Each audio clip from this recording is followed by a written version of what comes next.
एक धनी व्यक्ति परमेश्वर के राज्य में कभी प्रवेश नहीं कर सकता। इसका कहने का अर्थ यही है, जो इंसान, जो व्यक्ति धन संपत्ति के पीछे पड़ा रहता है और हमेशा चिंता में रहता है कि कैसे अपनी धन संपत्ति बढ़ाऊं, कैसे धन संपत्ति के द्वारा अपना उन्नति करूं,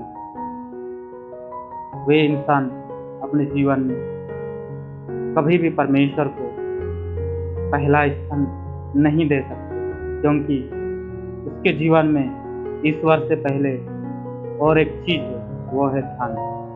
जब इंसान के जीवन में धन संपत्ति पहला स्थान लेता है तो नाना प्रकार के पाप जीवन में प्रवेश करता है, जैसा कि घमंड, लालच, लोभ और विभिन्न प्रकार के पाप जीवन में निवास करता है। प्रवक्ता ग्रंथ अध्याय 5 पद संख्या 5 में वचन कहता है, अपनी धन संपत्ति पर भरोसा मत रखो और यह मत कहो मुझे किसी बात की कमी नहीं।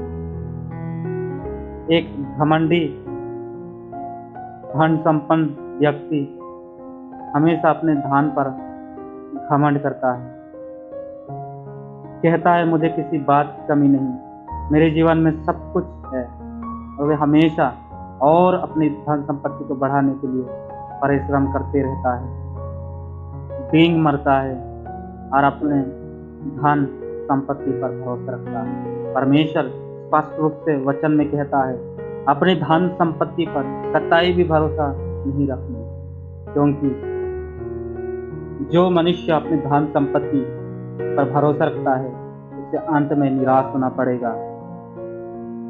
सबका मालिक, सब कुछ का सृष्टिकर्ता, एकमात्र प्रभु ईश्वर यीशु मसीह पिता अब्बा, वही हम सबों का जीवन दाता, जो हमें अपनी आशीष से हमारे जीवन में सब कुछ देता है। धन संपत्ति अगर वो चाहता है तो हर किसी को उसे प्रदान करता है। इसलिए हमारे जीवन में हमारे मुक्तिदाता, हमारे सृष्टिकर्ता को सबसे पहले स्थान देना चाहिए।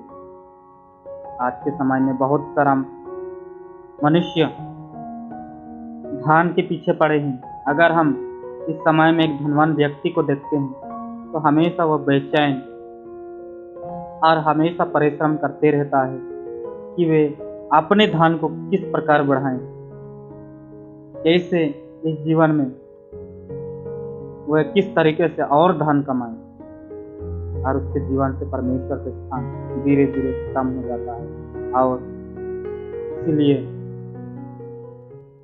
परमेश्वर अपने वचनों में कहता है, मत्ती अध्याय 19 पद संख्या 23, धनी के लिए स्वर्ग के राज्य में प्रवेश करना कितना कठिन है। वचन कहता है, मैं यह भी कहता हूँ कि सुई के नक्के से होकर ऊंट का निकलना अधिक सहज, किंतु धनी का ईश्वर के राज्य में प्रवेश करना कितना कठिन है। एक धनी व्यक्ति हमेशा अपने जीवन में अपने ही धन को अपने जीवन का हिस्सा मानता है। पुराना विधान में हम पढ़ते हैं बहुत सारे धनी व्यक्ति थे, जैसा कि अब्राहम के पास बहुत सारे धन संपत्ति थे, भेड़ बकरी नौकर चाकर, फिर भी वह ईश्वर के प्रति श्रद्धा रखते थे।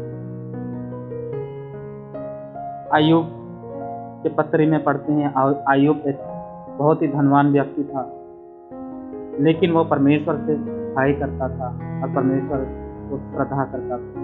इसलिए परमेश्वर उन सब धनियों को कहता है जो अपने धन संपत्ति पर भरोसा रखते हैं और अपने जीवन में अपने धन संपत्ति को पहला स्थान देते हैं और ईश्वर को भूल जाते हैं। उन सबों के लिए परमेश्वर कड़ी चेतावनी देता है कि ऐसे धनी व्यक्ति के लिए स्वर्ग में प्रवेश करना बहुत कठिन है।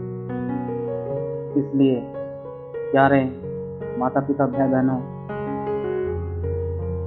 हम सबों को परमेश्वर यही बताता है कि अपना जीवन में सबसे पहले ईश्वर को एकमात्र स्थान देना जरूरी है। हमारे जीवन में हम कभी भी दो स्वामी की सेवा कतई नहीं कर सकते। धन और ईश्वर को कभी कोई सेवा नहीं कर सकता। लिखा है, एक से बैर और दूसरे से आदर करना ही पड़ेगा। अगर हम हमारे जीवन में दो स्वामी हैं तो एक से बैर होना ही होगा, दूसरे से प्रेम रखना होगा। अगर हम हमारे जीवन में ईश्वर और धन दोनों हैं तो हम दोनों को कभी कोई इंसान सेवा नहीं कर सकता। इसलिए एक धनी व्यक्ति को हम देखते हैं, वह हमेशा परमेश्वर से पहले धन को अपने जीवन का ईश्वर बना लेते हैं। इसलिए हमेशा अपने जीवन में एक सीख रखना चाहिए कि अगर कोई धनी हो, वो ईश्वर को पहला स्थान दे, वे आयुब की तरह बने, अब्राहम की तरह बने, जो ईश्वर पर श्रद्धा रखते थे, धनी होते हुए भी परमेश्वर से भय रखते थे, और परमेश्वर उन सबों को प्रचुर आशीष और कृपा से भर दिया। वैसे ही अगर कोई धनी व्यक्ति ईश्वर को प्राथमिक स्थान देता है, उससे भय रखता है, आदर करता है, श्रद्धा रखता है, परमेश्वर हमेशा उसके जीवन में शांति, आशीष, कृपा बख्शा ही रखेंगे।